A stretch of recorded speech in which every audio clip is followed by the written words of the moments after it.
Mais est-ce que la situation au Zimbabwe, en Afrique du Sud, est-elle bien meilleure que dans l'Afrique Mais, mais de bien meilleur, l'Ouest? mais bien meilleur, selon quels critères? Selon quels critères? Selon nos critères occidentaux ou selon les critères, enfin, selon quels critères? Comment pouvez-vous juger Ils ont qu'une été. situation est meilleure ou pas? Par rapport à quoi? Parce qu'il y a moins de McDonald's à Harare qu'à Lille, non, selon quels critères? Les Africains sont autres. Et cette notion de la différence, il faut avoir une approche ethno-différentialiste. Ouais, je suis ethnologue. L'ethnologue a une approche ethno-différentialiste, c'est-à-dire il n'a pas d'approche universaliste. Moi, je ne connais pas les Africains. Je connais les Bambara, je connais les Peuls, je connais les Tutsis, je connais les Houves, etc. C'est comme dans la nature. Moi, je ne connais pas l'arbre. Je connais le chêne, je connais le châtaignier, je connais le cerisier, etc.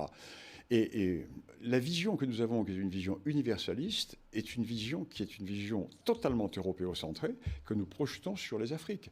Donc, ça a tenu, et ça ne tient plus. Ça a tenu parce qu'il n'y avait pas d'alternative, et maintenant, il y a une alternative pour les Africains. L'alternative, elle est triple, quadruple bientôt. Russie, Chine, Inde, Turquie. Donc, ils ont 4 possibilités de sortir de notre néocolonialisme impérialiste idéologique. Et ils le font. On vous reproche souvent cette grille de lecture ethno-différentialiste. On dit que les colonisateurs ont inventé certaines ethnies. Quelle est la réalité de cela? Mais quelle est au départ la réalité ethnique qui préexiste à la colonisation et à cette supposée création d'ethnies par les colonisateurs? Oui, mais écoutez, si on veut simplifier, il y a environ 1500 ethnies en Afrique. Eût-il fallu que les colonisateurs fussent diaboliques pour créer 1500 ethnies?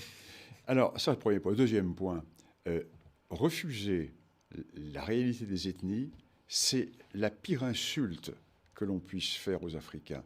Ça veut dire qu'ils n'étaient rien avant que nous arrivions, puisque nous aurions créé les ethnies. Qu'était l'Afrique? C'était un magma d'individus, des fourmis qui couraient partout.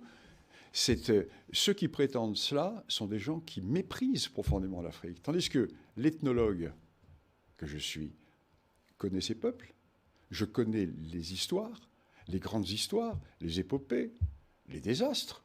Mais ces peuples ont une histoire. Nier l'existence de l'ethnie ou dire que l'ethnie a été créée par la colonisation, c'est la pire insulte que l'on puisse faire aux Africains. Vous n'étiez rien, vous n'avez pas d'histoire, le blanc est arrivé et vous a créé une histoire. Mais c'est injurieux, c'est insultant.